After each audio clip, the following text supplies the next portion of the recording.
They say some men are born into a life of purpose, and for others, that purpose is hammered into them. This is not a story of a hero, but of a quiet, relentless life forged in the heat and clang of the ironworks. Forget what you've seen in movies, the romance of the glowing forge and the graceful arc of the hammer. A true artisan's life was an endless, grueling test of will, where every blister told a story, and every drop of sweat was a lesson. A single step into that world, and you are a ghost in the making, destined to disappear into the smoke and shadows.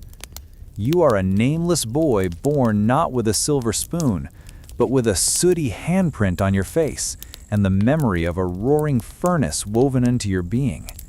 From the moment you could stand, you were a part of the workshop, an unpaid helper with a silent duty. Your childhood wasn't spent with games or toys, but with tools and tasks. Your playground was a dirt floor.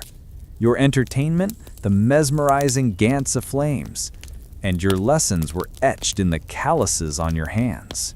Your mentor, a man of few words and immense strength, was a mountain of muscle and determination. His hands were a map of past labors, his face a canvas of soot and focus. He taught you everything: how to listen to the whisper of the metal, how to coax the fire to its brightest fury, and how to remain invisible when a patron's pride required it.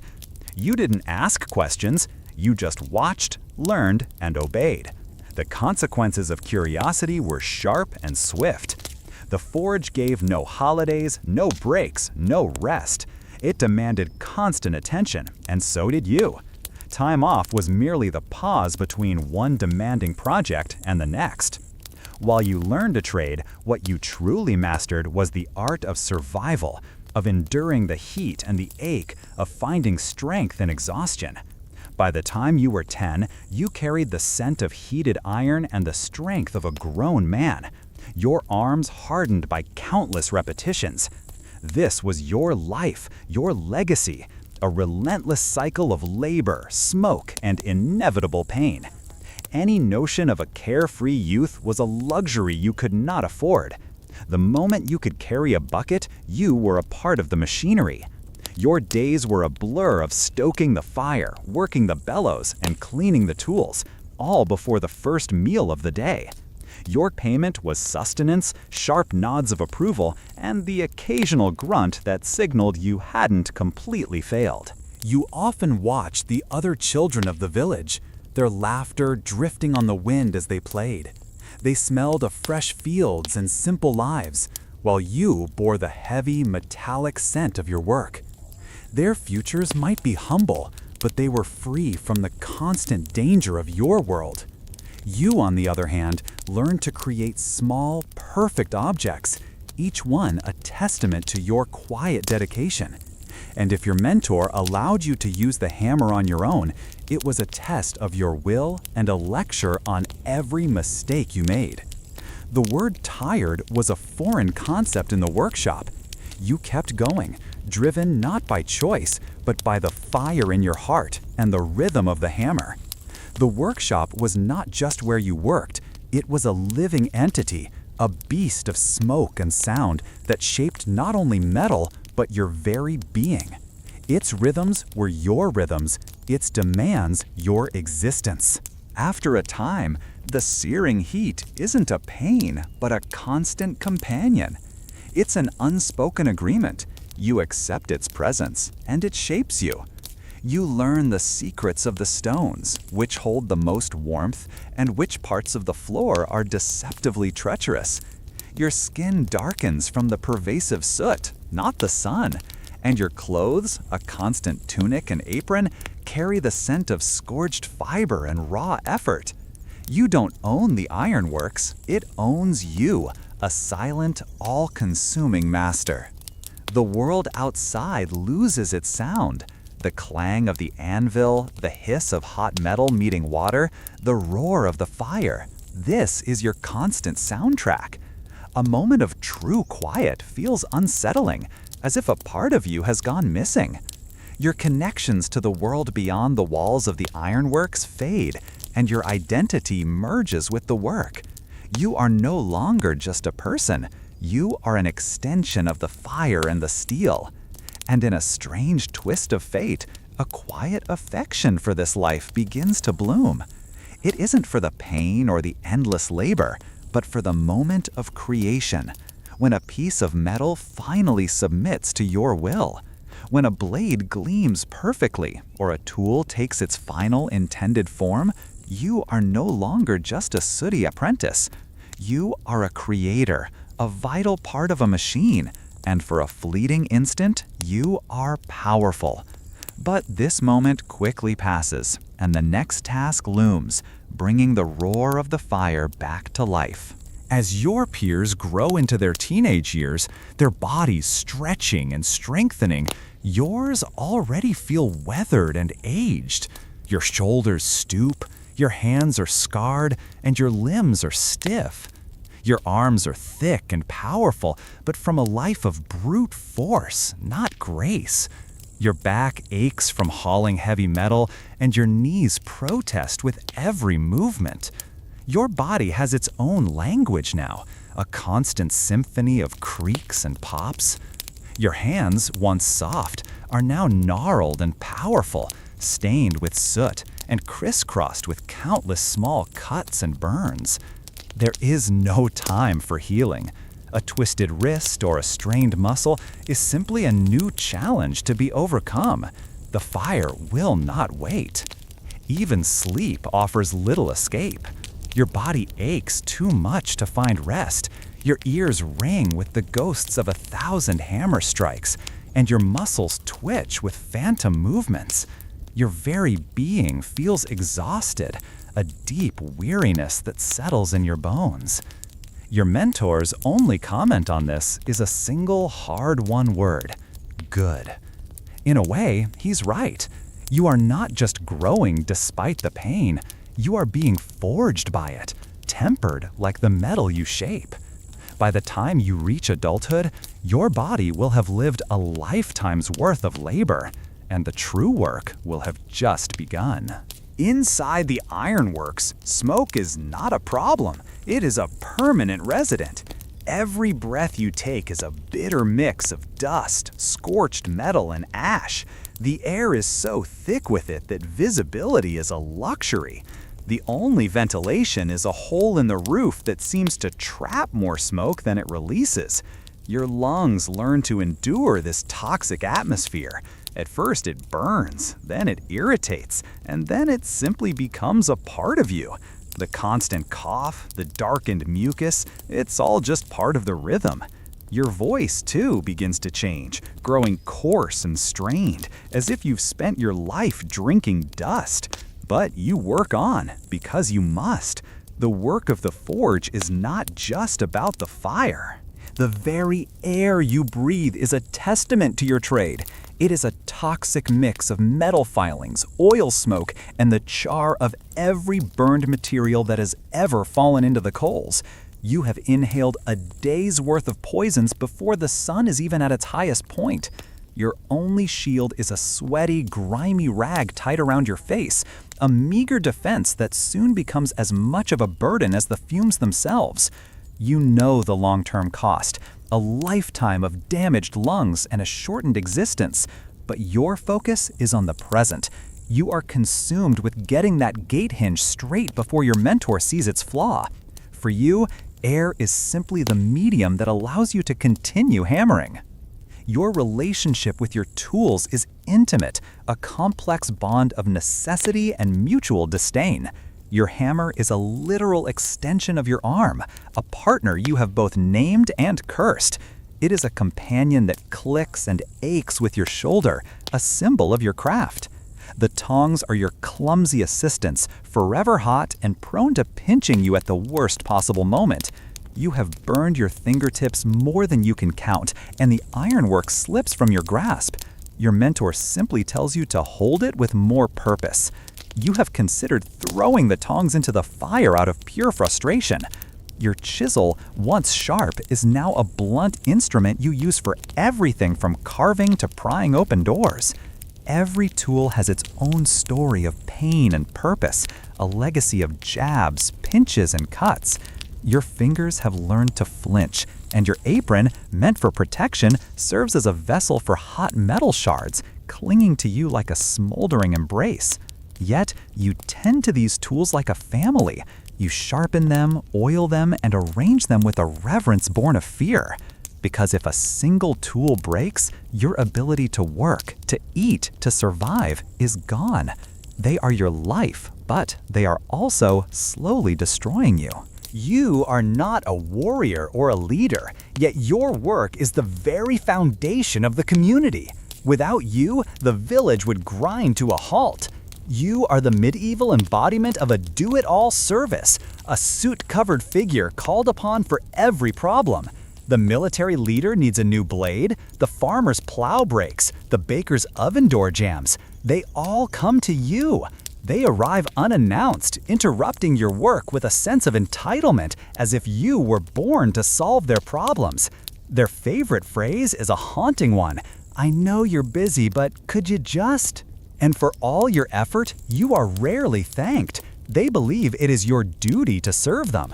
When a tool is fixed or a door closes correctly, they nod and move on, as if they are doing you a favor by allowing you to work. Your payment is inconsistent, a mix of coins, goods, or forgotten promises. One person might pay you with a worthless item, another with a handful of onions. You are the go-to fixer for every broken thing, even if it is not your responsibility. Yet, when the village celebrates, they praise the great leaders or successful merchants. You are simply a constant, a necessity, a tool for others to use. But you know the truth? Their entire world is quietly held together by your hands. For you, peace is a double-edged sword. While it means fewer conflicts, it also means a slowdown in business. Your work on domestic items like hinges and pots is steady but low profit. It is war that truly sustains you. When armies march and fighting breaks out, the orders for weapons, armor, and tools flood in. Your forge roars brighter, the coins pour in, and you are exhausted but prosperous. But when the fighting ceases, the orders vanish, leaving you with only the occasional low-paying repair. You must become a haggler, a merchant, fighting for a fair price for your labor, knowing that any suggestion of raising your rates is met with scorn. They look at you as if you've brought a curse upon the village simply for stating a harsh truth. For them, peace is a quiet gift. For you, it is a slow poison. You hear them say, "He's just hammering metal," as if the iron itself melts and takes shape with a whisper. You've come to miss the rush of urgent orders, not the fighting or the destruction, but the frantic, meaningful work that paid your dues. You once mattered when nobles and warriors lined your entryway with dented shields and full coin purses. Now you're stuck mending a farmer's pot or straightening a tool so ancient it belongs in a chronicle. The peace that brings others rest brings you only anxiety and hunger. You would never say it out loud, but a part of you silently wishes for a small conflict, just a minor disturbance on the border. When blades break, you eat. Your work has no end. There is no finish line, no point of completion that leads to rest or reward. You mend one thing and 3 more break. You repair a gate and a cartwheel collapses. You make a dozen nails and a customer appears demanding 10 more, but longer this time and without payment until the harvest. You rise before the sun and labor long after it sets, and still your mind hammers away. You dream of bellows and sparks, and of the person who still owes you for that one repair. No job is ever quick. A villager shows up with a bent rake, insisting it only needs a little fixing, a polite fiction that translates to hours of reheating and reshaping while they hover and ask, "Is it ready yet?" Just when you think you can finally sit down, your apprentice will race in with a new problem. Of course you are needed. You are the last resort for everyone else's troubles. Your ironworks demands constant attention. The tools rust if ignored, the anvil shifts, the bellows crack. Everything is either falling apart or on the verge of it. There are no true breaks. Your work respects no holidays or traditions. When a cartwheel breaks on a day of communal rest, you are back at the forge, half asleep, hoping no one notices.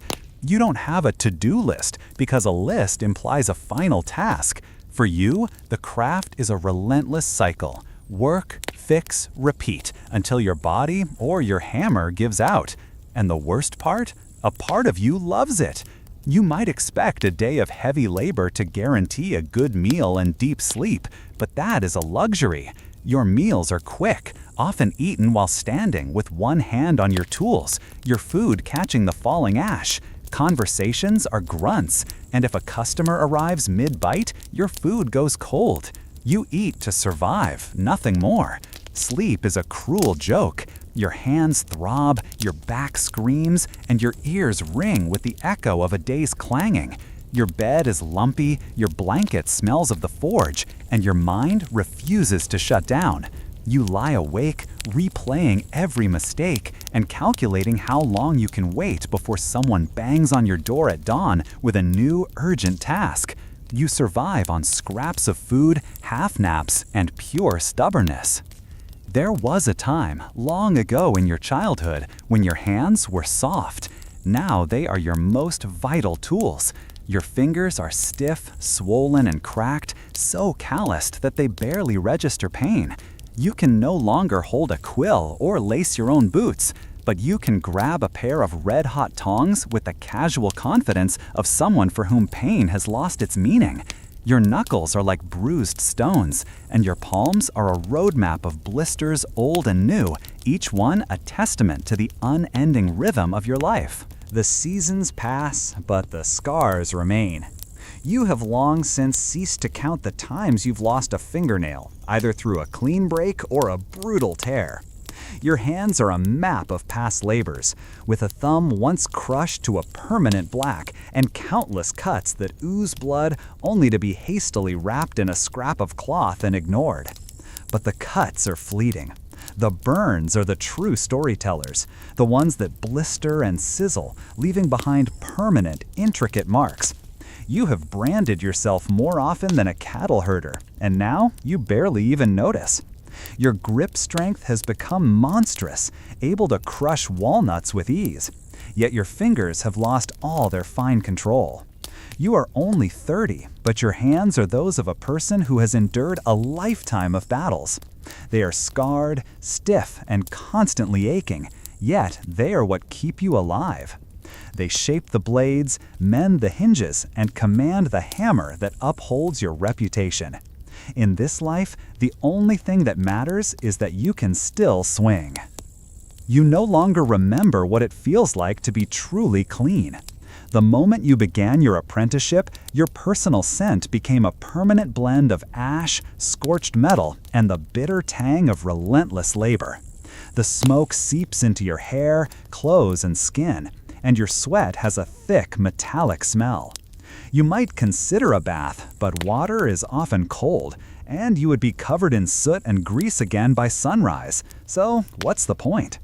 Your singed tunic and leather apron are your armor, a layer of hardened funk that clings to you and repels even the strongest scents. People notice. When you enter the tavern, a path clears for you. The innkeeper knows to seat you in the corner, not out of kindness, but out of necessity. Still, you accept it. You are known, even if people mention you with a mix of respect and disgust. To smell of fire is to have been working. To smell of iron is to have been creating. To smell of sweat and soot is simply to be a master of your craft. You didn't choose this life. The forge chose you, a lineage of iron and expectation passed down from your mentor. Now you find yourself doing the same. Your son does not play with the other children. He fetches coal, works the bellows, and holds the tongs as sparks rain down, with you muttering, "Don't flinch." He is barely 7, yet he already smells of burned metal. You feel a pang of guilt, but you push it away. This isn't cruelty, it is preparation. This is the only way to survive. You see the look in his wide eyes, a mix of awe and fear, the same look you once had when your mentor seemed like an unstoppable force. Now you understand that he was not made of stone, but of sheer exhaustion and the weight of his own duty.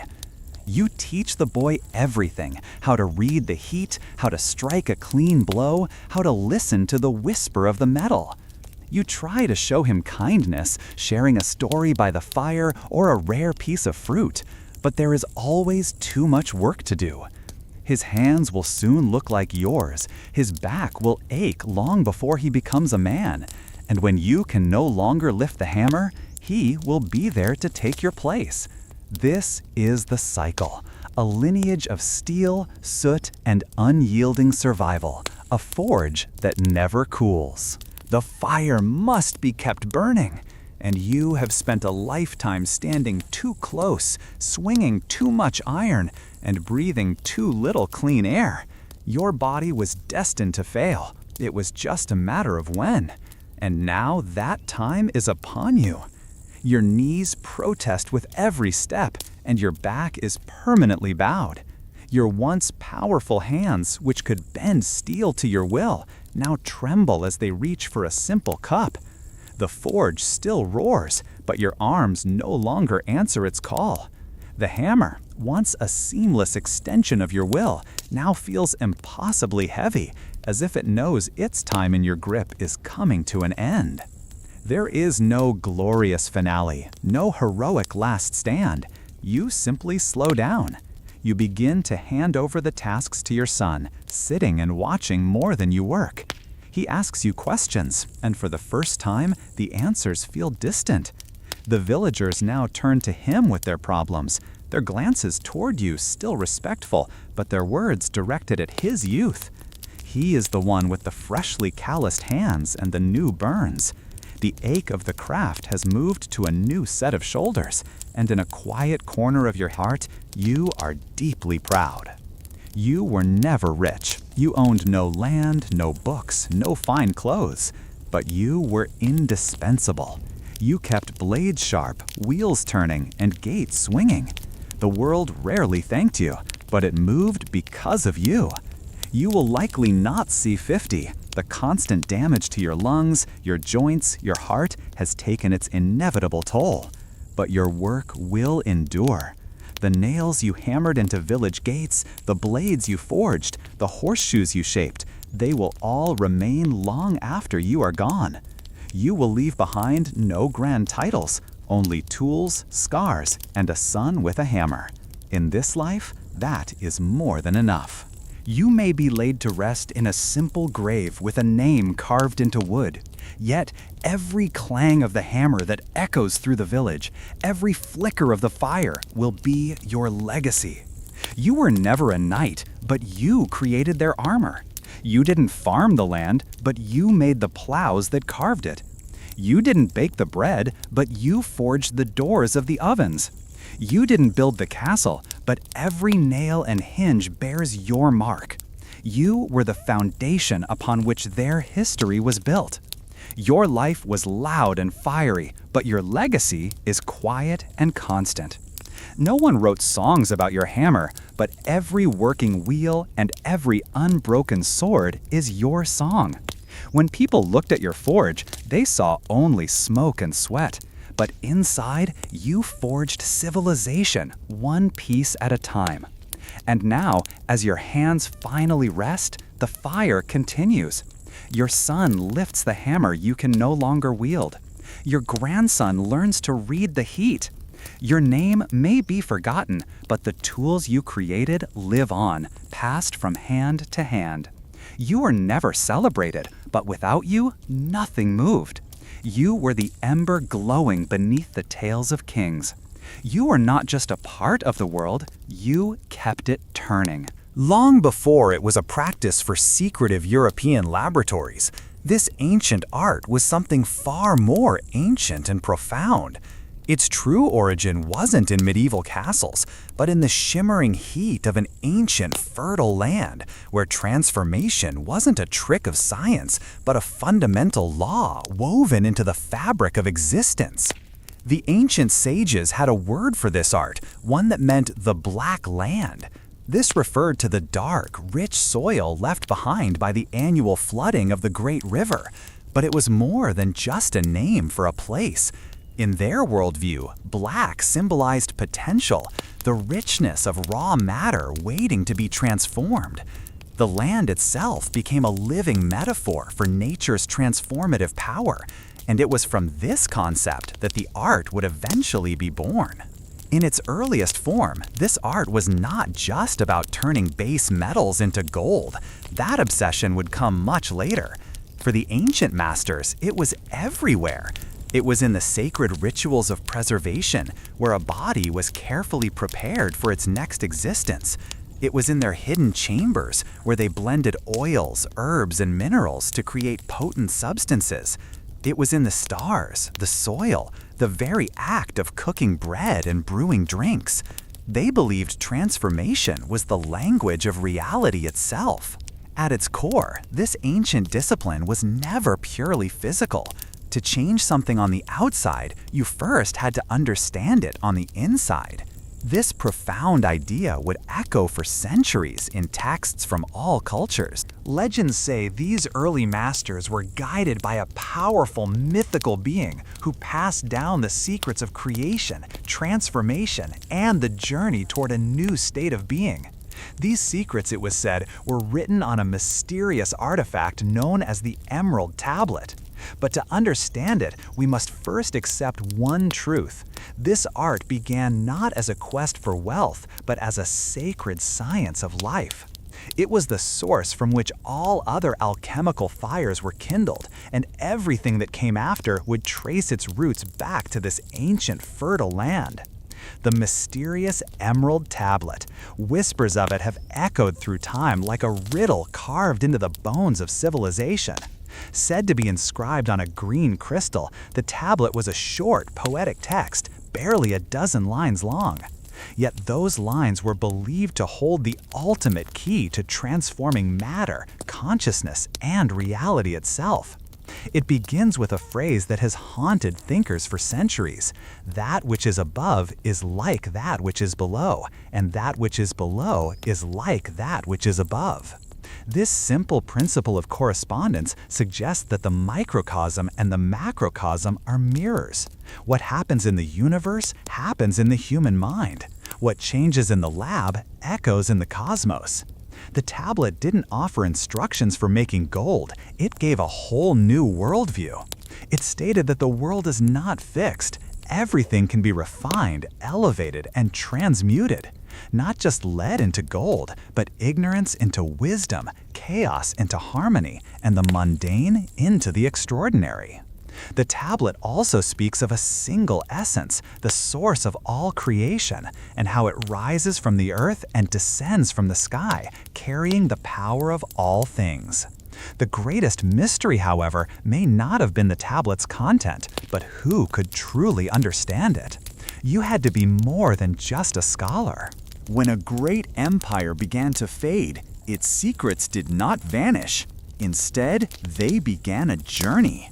The art of transformation, born in an ancient land, traveled along trade routes, passed from the hands of scribes to mystics and then to conquerors. It reached another great kingdom, where it underwent a transformation of its own, blending its core essence with a new philosophical fire.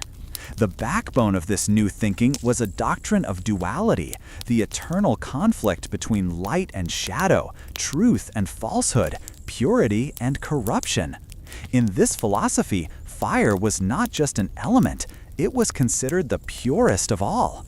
This sacred fire lit the crucibles of the early masters, who believed that true knowledge could only be found through its flame. But while these philosophical ideas burned brightly, it was a visionary from a Roman province who gave this art its first true voice. This man, living in the early Common Era, was more than just a thinker. His works combined precise descriptions of laboratory equipment, furnaces, and stills with strange prophetic visions. In one, he saw his own body being dismembered, burned, and transformed in an alchemical crucible. This was not a vision of horror, but a divine one, symbolizing the death of the self and the purification of the spirit.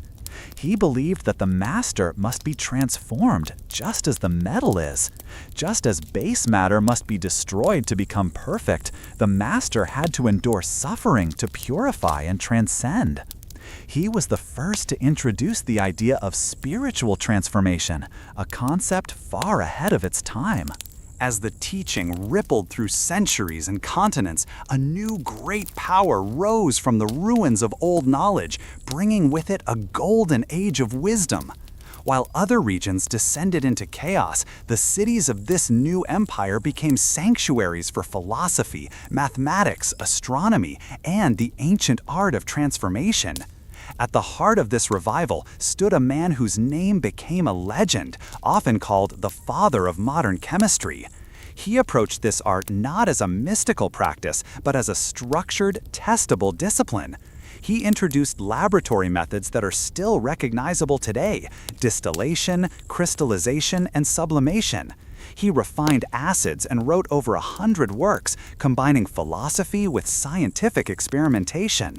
But he did not abandon the philosophical roots of the craft. On the contrary, he believed that everything in the universe was composed of 4 elements: earth, air, fire, and water, and infused with spiritual qualities.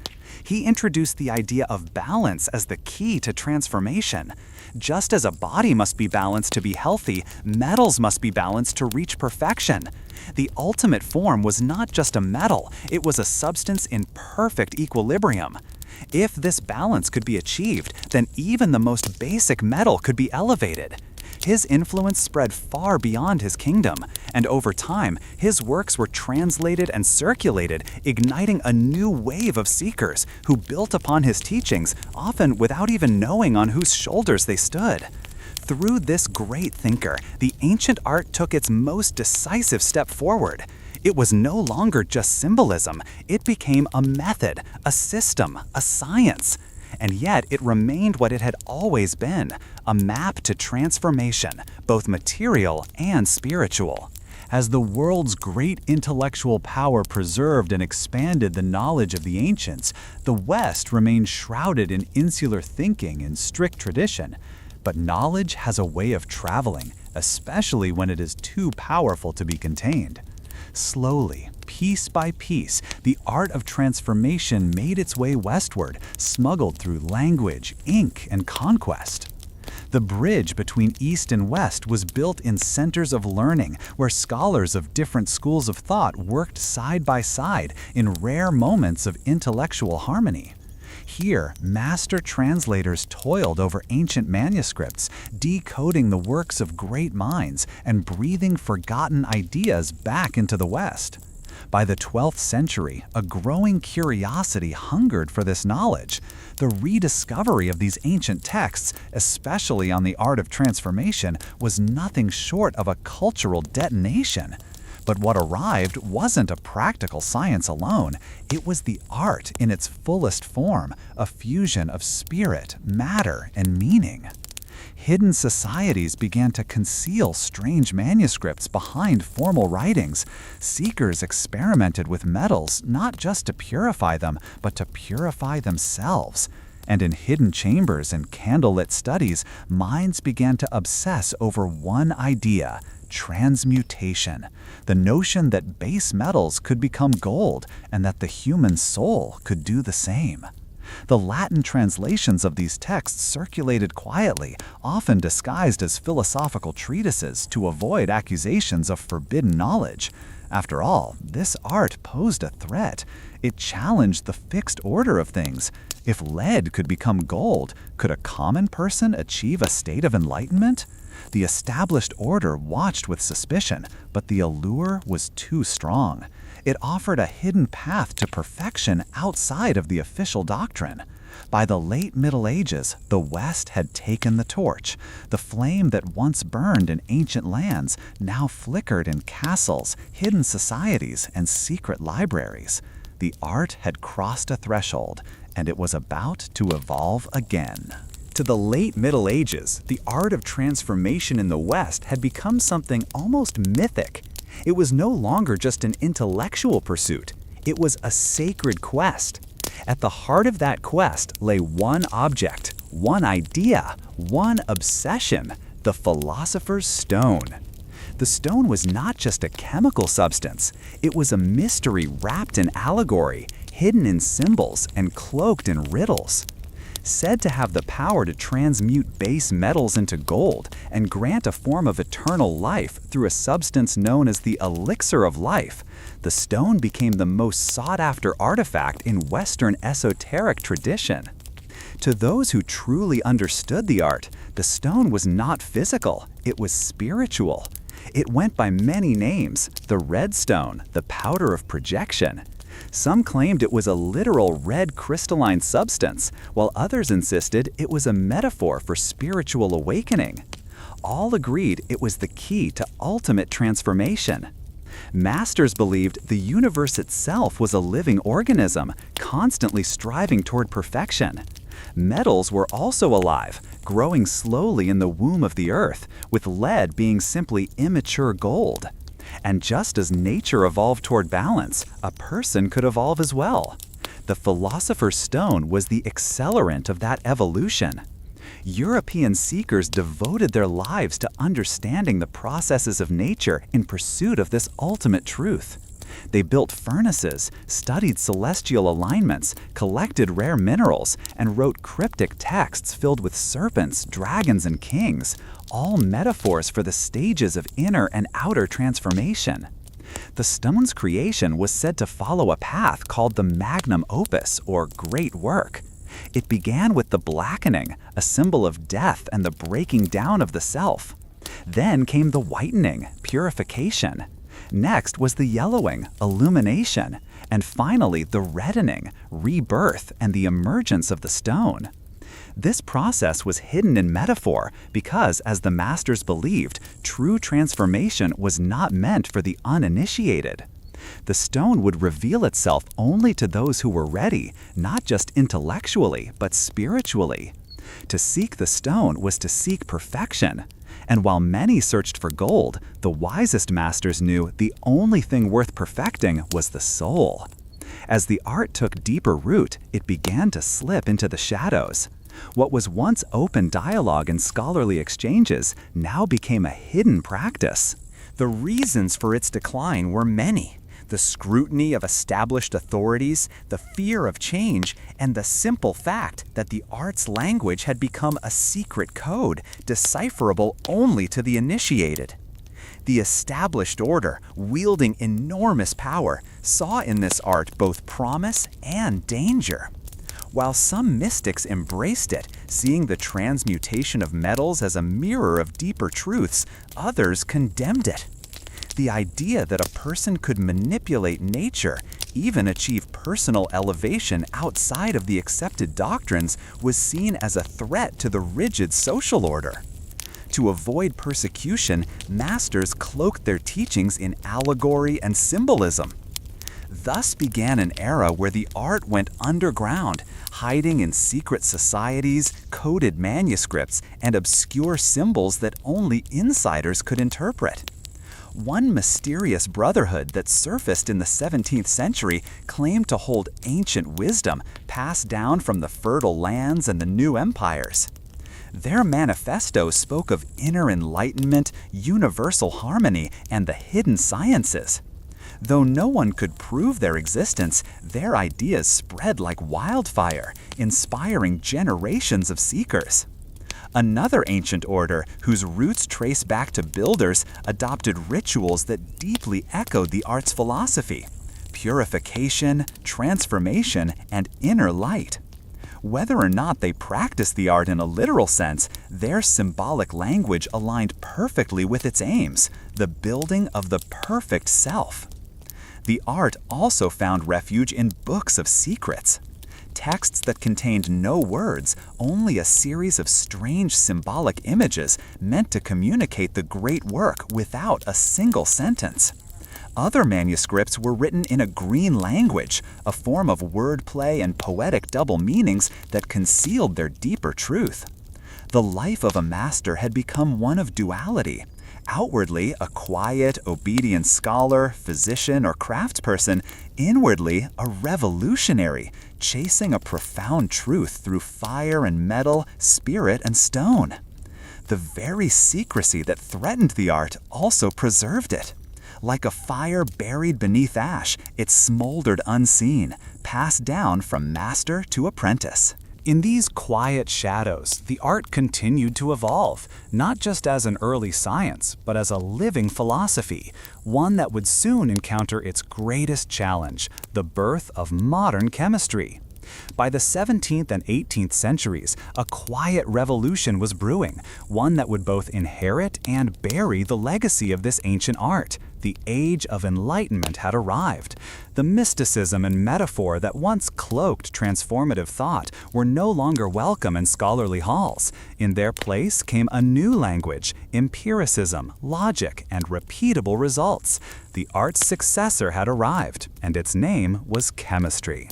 This wasn't an abrupt execution, it was a slow, methodical transformation. Many of the earliest chemists were, in fact, masters of the ancient art. They simply shifted their focus.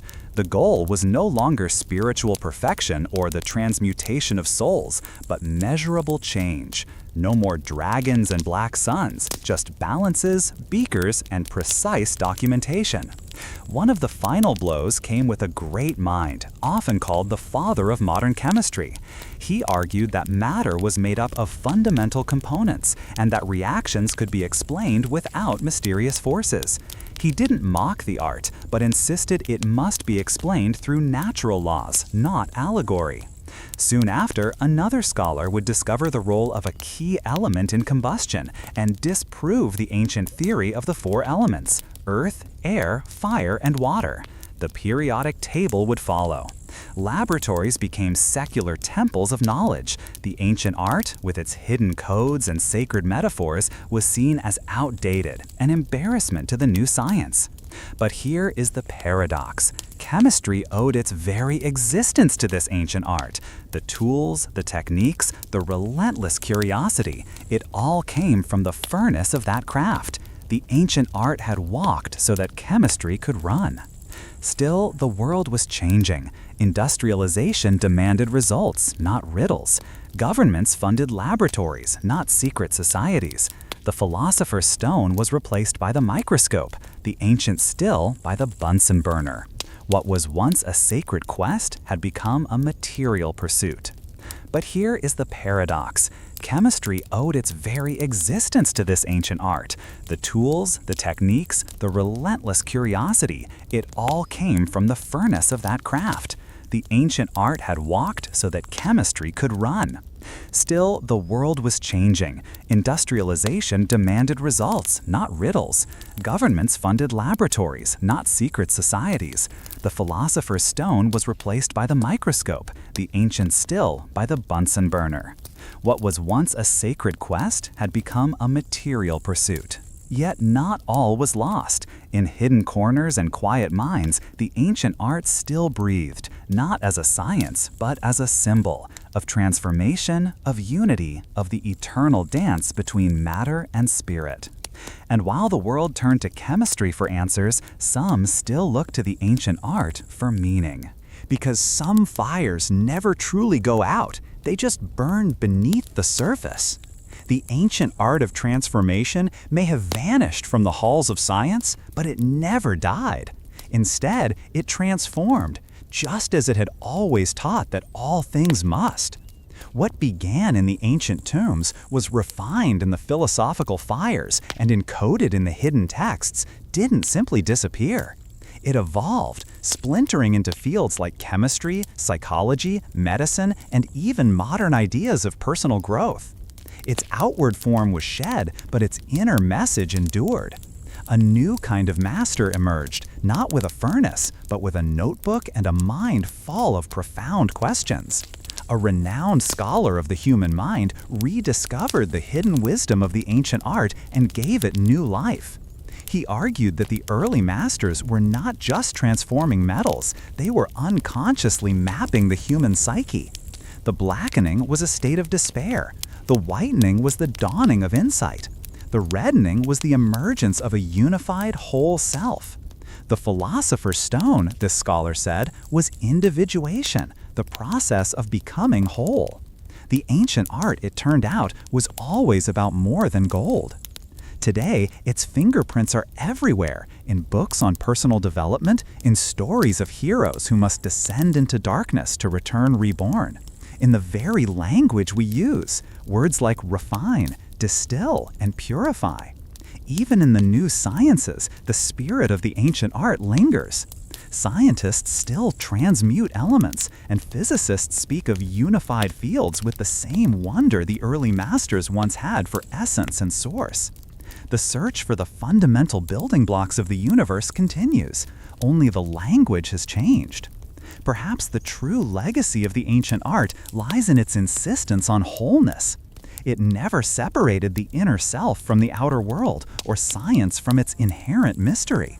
It taught that the transformation of the world begins with the transformation of the self.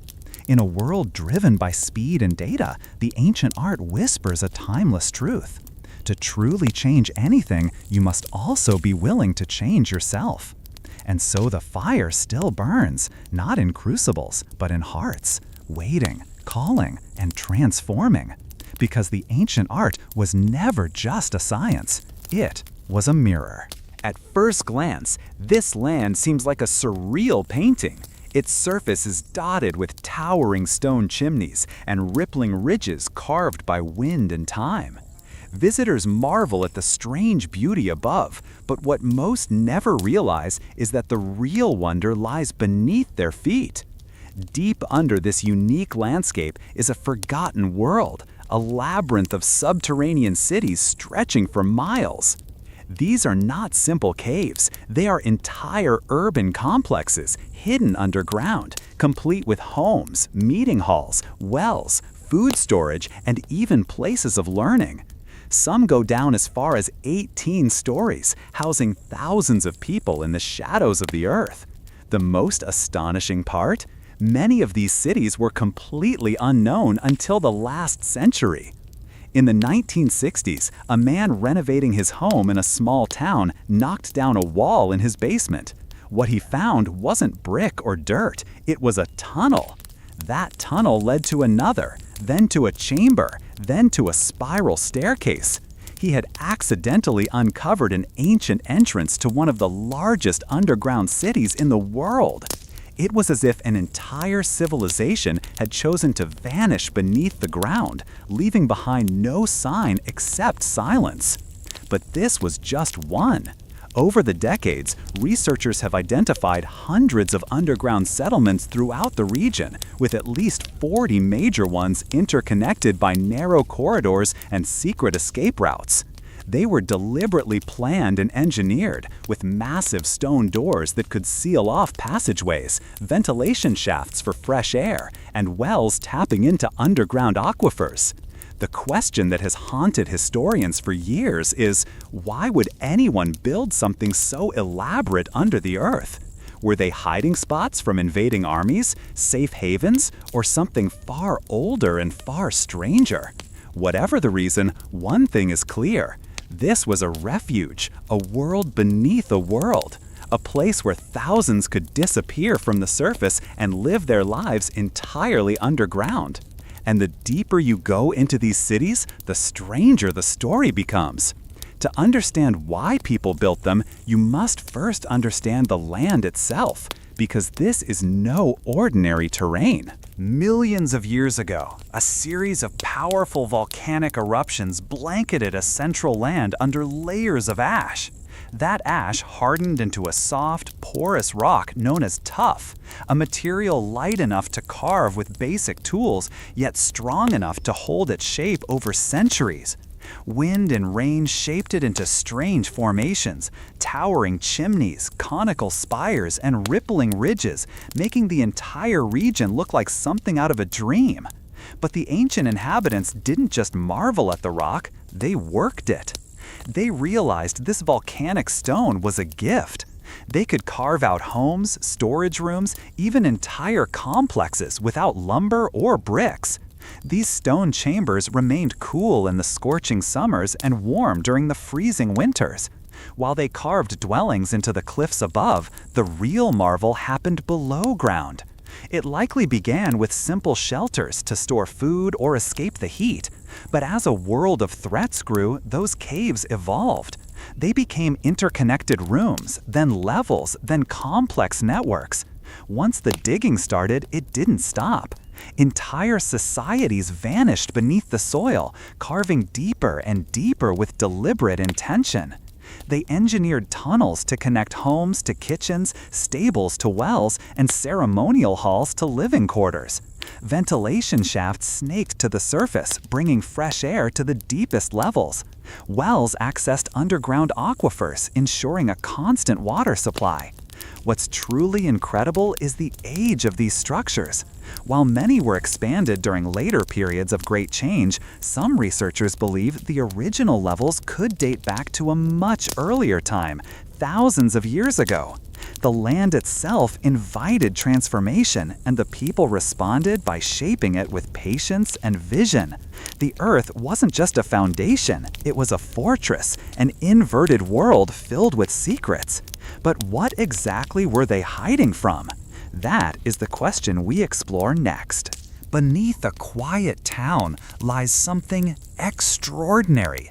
A city not above the earth, but deep beneath it. A city that no one knew existed until the mid-20th century. A man doing renovations in his home knocked down a wall and found a dark tunnel. That tunnel led to chambers, the chambers to corridors, and staircases spiraled downward into the rock, leading from room to room, level to level, until explorers stood 18 stories below the surface. They had uncovered one of the largest and deepest underground cities ever found, a living city carved entirely from volcanic stone. It had everything: homes, communal kitchens, storage rooms, and gathering places. It could house an estimated 20,000 people along with their livestock and food supplies. It was engineered with remarkable precision. Massive rolling stone doors shaped like millstones could seal off tunnels from the inside, making it nearly impossible to force open from the outside. Ventilation shafts snaked upward to deliver fresh air, and wells provided water without the need to surface. But what makes this city so mysterious is that we don't truly know who first built it or why. Some believe it was expanded by ancient peoples fleeing from raiders and persecution. Some argue the foundations are far older, perhaps dating back to the earliest known societies. Why go to such extraordinary lengths to disappear underground? Was it to escape invaders, as many believe? Or was the threat not human at all? The largest known city of its kind holds no inscriptions, no names, no definitive timeline, just rooms, tunnels, and questions. And even today, much of it remains unexplored, because the deeper you go, the less it feels like a city, and the more it feels like something else. To build downward is far more complex than building up. There is no sunlight, no scaffolding, no wide-open skies, just solid stone and shadow. Yet, the architects of this land didn't just dig. They designed with remarkable intelligence and precision, creating spaces that could support thousands of lives for months, maybe even years at a time. These cities weren't chaotic tunnels burrowed in a panic. They were carefully planned systems, layered like an onion, with each level having a distinct purpose. Living quarters were closer to the surface, allowing quicker access to the outside when danger passed. Deeper levels housed kitchens, workshops, food storage, and livestock pens, strategically placed to reduce the risk of contamination or fire spreading. One of the most ingenious features was the ventilation system. Long vertical shafts were carved through the rock to allow air to circulate through as many as 18 underground levels. Some shafts were over 50 meters deep, yet so well placed that fresh air could reach even the lowest chambers without fans or electricity. Just brilliant design. Water was another key to survival. The cities were built around natural aquifers. Wells could be accessed from within, ensuring that even under siege, residents wouldn't need to surface for water. In some cities, the well shafts were sealed off entirely to prevent poisoning.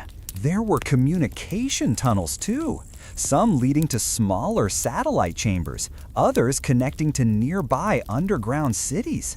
In times of danger, messages or people could be moved through the earth itself. The defense mechanisms were both simple and effective. Narrow corridors that forced invaders to approach single file, trapdoors, and hidden escape routes. Most famously, massive rolling stone doors could be moved into place to seal off a passage in seconds. From the outside, they looked like part of the wall. From the inside, they were a final line of defense. Every decision, every design pointed to one truth. These cities were built for survival, not for days or weeks, but for long-term habitation under extreme threat. For centuries, scholars have asked the same haunting question. Who were the people hiding from? What kind of threat drove entire populations to live beneath the earth? The most common theory points to invaders. This region was a crossroads of empires, constantly under threat. The cities may have become sanctuaries during these waves of violence, allowing people to disappear into the rock and wait for danger to pass. But there's a problem. The depth, complexity, and sheer scale of these cities suggest they weren't built in a rush. This was not a desperate act. It was a long-term plan, requiring generations of digging and engineering. Some of the deepest chambers appear to predate known civilizations, and there are no inscriptions or carvings to tell us who first vanished beneath the surface or what they were running from. That's where the theories begin. Some believe these cities were built not to escape other people, but something else entirely. Natural disasters, celestial events, even ancient warfare that may have scarred the skies and poisoned the land. Some fringe theories go deeper, suggesting that the cities were built to hide from beings not of this world, entities spoken of in myths across many cultures. The idea is compelling. The level of secrecy, the air shafts disguised from view, the escape routes, the rolling stone doors, it all suggests the builders were trying to disappear completely, as if whatever they feared didn't just attack, it hunted. While these ideas remain speculative, they reflect a central mystery. No matter how many layers archaeologists uncover, the core question remains unanswered. Who were they hiding from? And did it work? Because sometimes the deeper you dig, the darker the truth becomes. Imagine living not just for a day, but for months or even years entirely underground. No sunlight, no open skies, just stone walls, flickering oil lamps, and the ever-present hush of life beneath the earth. This was the reality for thousands in this region during times of threat. Yet, despite the darkness, these spaces weren't lifeless. They were alive with routine, carefully structured for communal survival. Families lived in multi-room compartments. Kitchens were located on lower levels to manage smoke more efficiently, and food was cooked in clay ovens. The scent of baked bread likely mixed with the damp smell of stone and livestock. There were ceremonial halls and gathering places carved with symbols and altars. People didn't just survive here, they performed rituals and lived their daily lives. There were communal areas for meetings, schooling rooms for children, and long corridors that echoed with voices and footsteps. Lighting came from oil lamps, and smoke was channeled through cleverly designed shafts that doubled as ventilation. Yet life here wasn't easy. Fresh air was limited, and darkness was constant. Water was drawn from deep wells tunneled into aquifers. Grain was stored in sealed chambers to prevent spoilage. Wine presses and olive oil vats have been found carved into the rock, suggesting that even underground, life had flavor and purpose. These cities were built for the long haul. Livestock, such as sheep, goats, and chickens, were kept in dedicated pens, usually near the entrance for easier management. Their presence served a dual purpose: food and warmth. Despite the confined spaces, the builders understood the psychology of survival. Rooms were laid out to give families privacy, while shared spaces created a strong sense of community. To live underground was not to live in fear, it was to live with intention.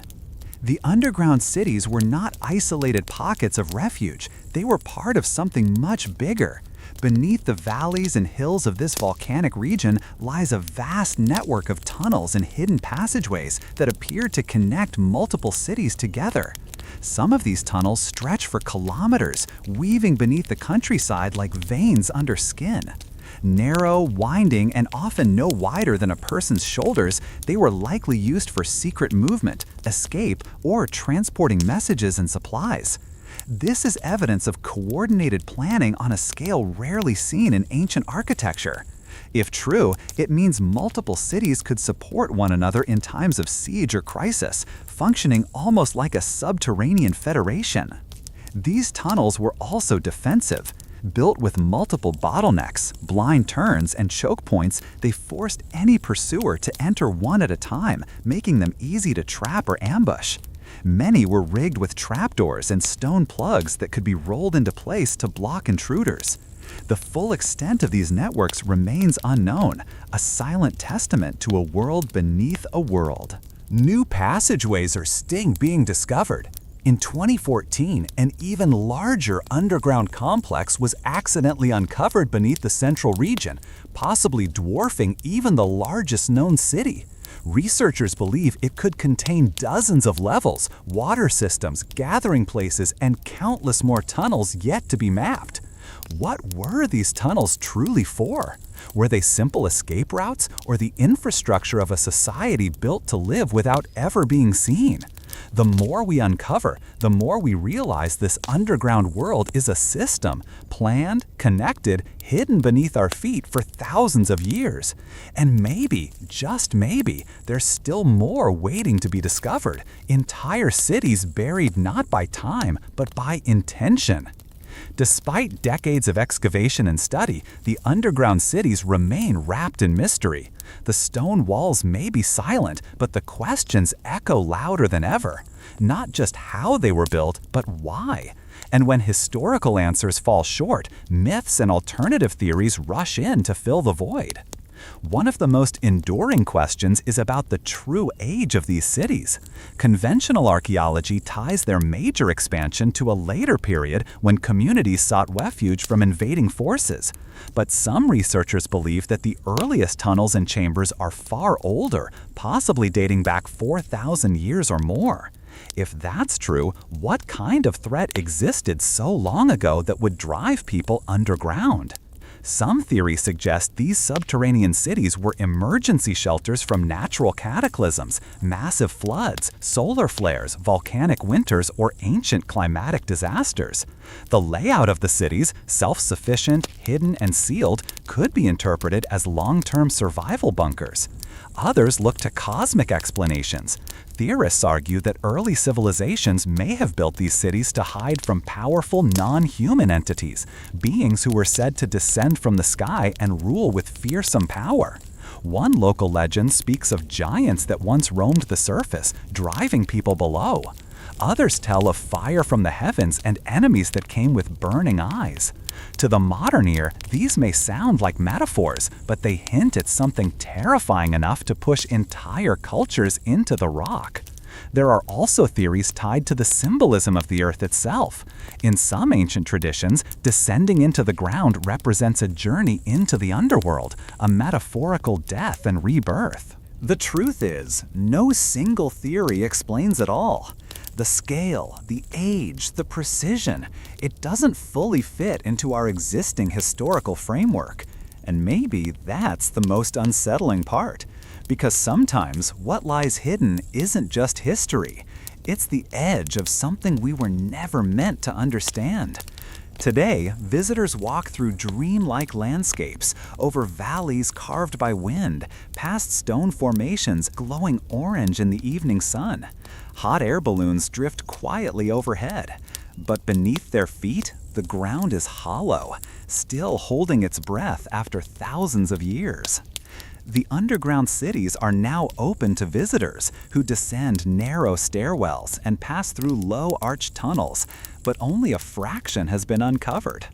These aren't just ruins, they are testaments.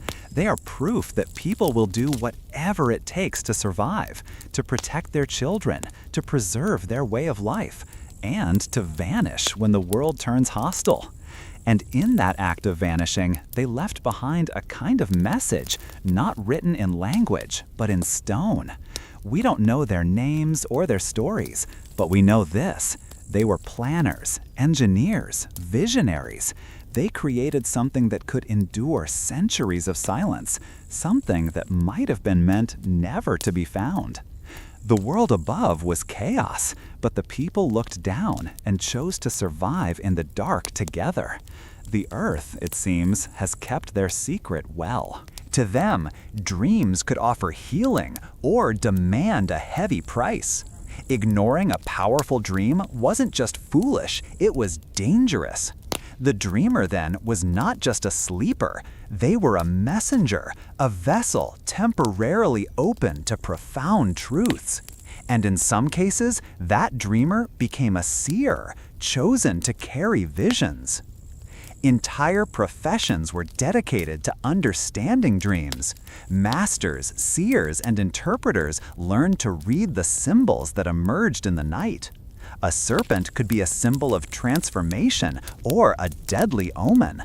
A rising sun could promise victory or deception, depending on the context.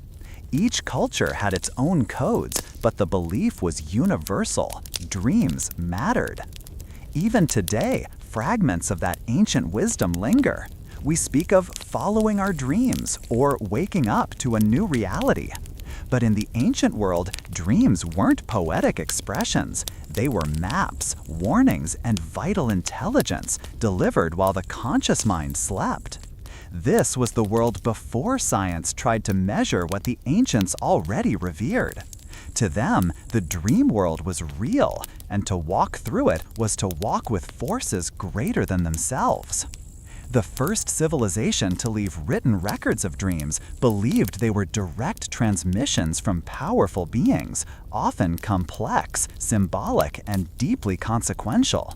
Among the ruins of their cities, researchers uncovered clay tablets etched with dreams, some personal, others political.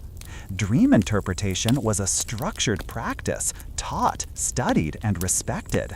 Leaders had court interpreters, people trained to decipher messages whose interpretations could influence the fate of entire cities. One of the most famous examples of this ancient dream culture lies within one of the world's oldest literary works. A hero and his companion experience vivid, symbolic dreams before embarking on a dangerous journey. They were not ignored, they were consulted as sacred guidance. These ancient peoples believed there were two types of dreams, one sent to help or instruct, and others that were empty, simply echoes of the day. Determining which was which required the wisdom of a trained interpreter, a person who could read the symbols and patterns hidden in the imagery of sleep. Temples often had special chambers where people would sleep in hopes of receiving visions. This ritual practice was seen as a profound oracle, sometimes even more trusted than waking signs. Dreams could also serve as political tools. A ruler claiming to have been guided by visions could strengthen his legitimacy or justify major decisions. In their worldview, the universe was alive with meaning, and dreams were its language. Every image, whether a storm, a creature, or a falling star, carried a profound significance, and to ignore those dreams was to risk a greater unseen force. For another ancient culture, dreams were not just messages, they were portals, pathways to the unseen, glimpses into a different plane of existence, and sometimes instructions for the living. In a culture focused on enduring existence, sleep wasn't merely a time of rest, it was a rehearsal for a new state of being, and dreams were communications from a different reality. Ancient texts show that dreams were considered both deeply personal and powerfully prophetic. Like the earlier civilization, this culture categorized dreams into two kinds: truth dreams sent to guide, heal, or warn, and false dreams, which were born of imbalance. Worshippers would sleep within special halls, hoping to receive profound dreams. These dreams were often recorded and interpreted by trained scholars. In some cases, a person might receive not just visions, but healing through dreams. One of the most fascinating artifacts is a papyrus scroll that is essentially a catalog of dream symbols and their meanings. It lists over 100 dreams, each paired with an interpretation. For example, if a person dreams of eating the flesh of a powerful creature, it means they will gain power over their rivals. These interpretations were taken seriously. Leaders, strategists, and interpreters all sought the counsel of dream interpreters, who acted as intermediaries between the dreamer and the profound. This mythology also linked dreams to the soul. During sleep, the soul was believed to leave the body and travel to other realms. What it saw there returned as dreams, sometimes visions of loved ones or encounters with powerful beings. A curious, engaging, and slightly wonder. Even in ancient inscriptions, dreams appear. Leaders described how powerful beings came to them at night, offering sanction for their rule or guidance for their legacy. In the land of ancient wonders, dreams weren't illusions, they were revelations. And to dream was to step briefly into a profound, different reality. In ancient Greece, dreams occupied a space between medicine, myth, and philosophy. For the Greeks, dreams were more than personal.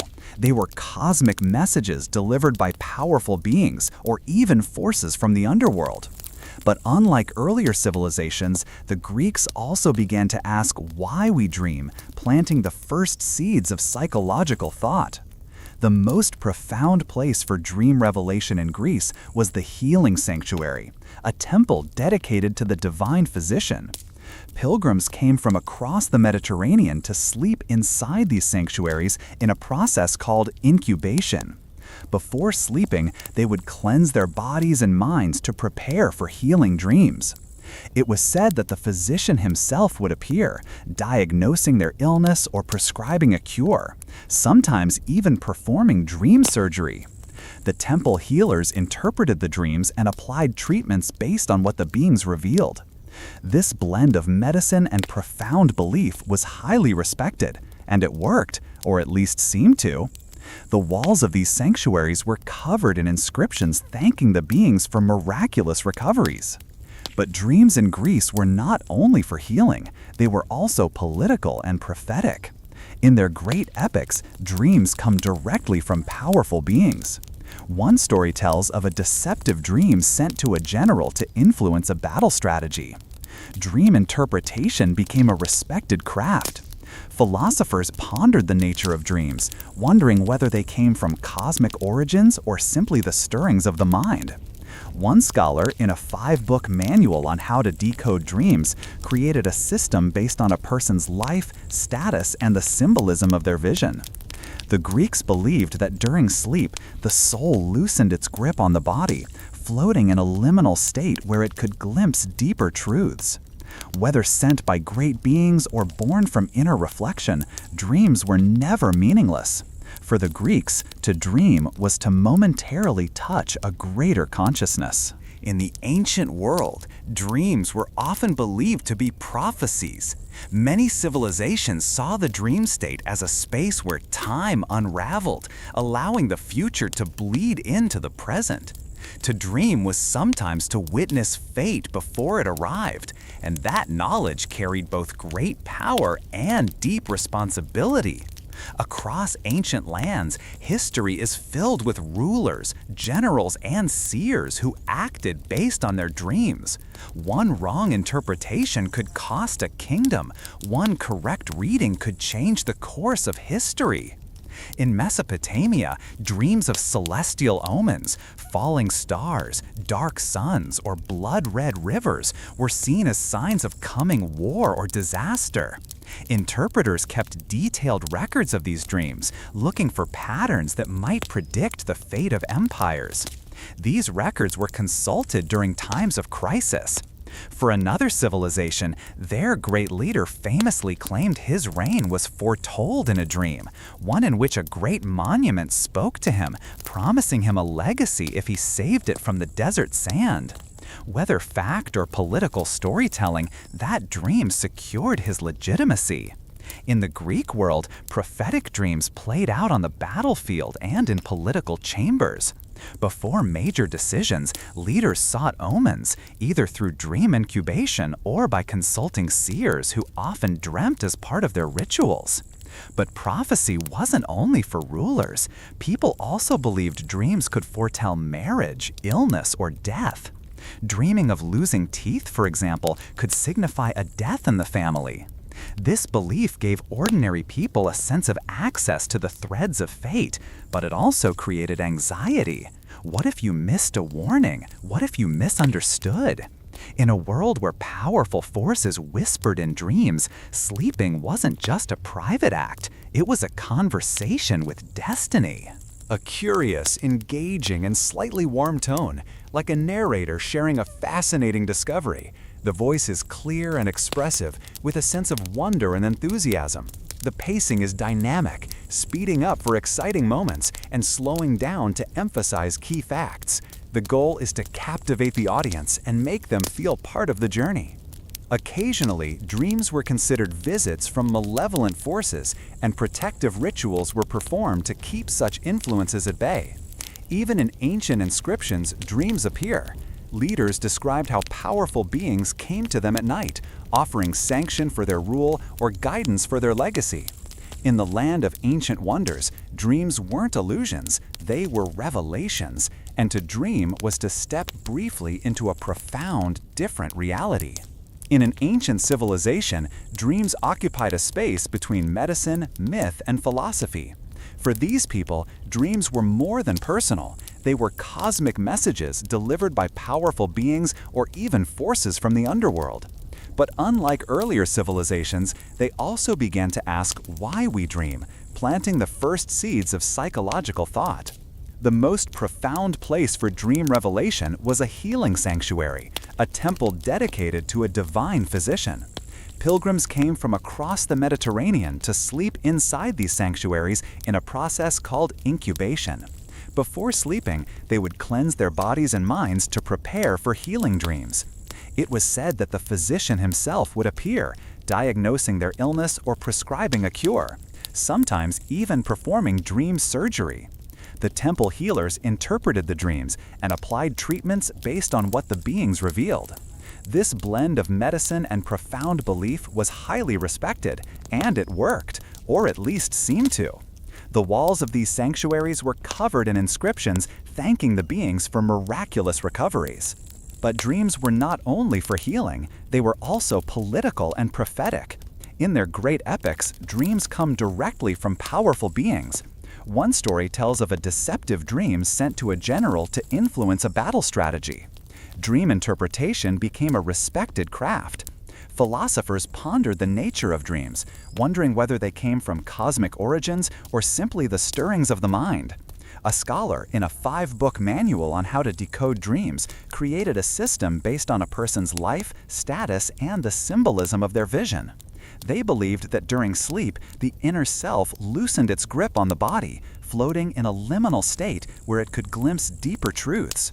Whether sent by great beings or born from inner reflection, dreams were never meaningless. For them, to dream was to momentarily touch a greater consciousness. They also believed that dreams were a space where the dead could speak. The veil between the living and the departed grew thin, and a dream of a loved one was not a simple expression of grief, but a belief that the spirit had truly returned with a message, a warning, or a request. Even beyond these cultures, many others shared similar views, that the dead were not entirely gone, and that dreams were their language. In the ancient world, dreams weren't just messages. They were puzzles rich with symbols, strange creatures, and celestial signs. They were believed to carry a coded language from powerful beings. Interpreting them required training and intuition. Across cultures, certain dream symbols appeared again and again, and they were rarely literal. A snake might mean danger in one dream and transformation in another. A book on dream analysis emphasized that a farmer dreaming of a flood meant something very different than a sailor dreaming the same. Today, we often treat dreams as fleeting fragments, but to the ancients, dreams were sacred, structured, and respected. They offered guidance, healing, and connection with the departed. As science and rationalism rose, dreams were reclassified, no longer messages from the powerful. They became neurological byproducts, memory fragments, or emotional processing. The sacred became clinical, the symbolic was reduced to chemical. But even now, in moments of grief or intuition, dreams still matter. Modern psychology tried to reclaim some of that ancient understanding, recognizing that dreams hold power. What the ancients knew is that the dream world is not separate from life. It is a mirror reflecting not only our fears and desires, but something bigger, something profound, a conversation with the unknown. In every ancient text and tablet, we hear the same whisper: pay attention. Close your eyes not to forget the world, but to understand it. Because in the silence of night, when the noise of the world fades, we might just hear that dreams are not echoes of the mind. They are the language of the soul.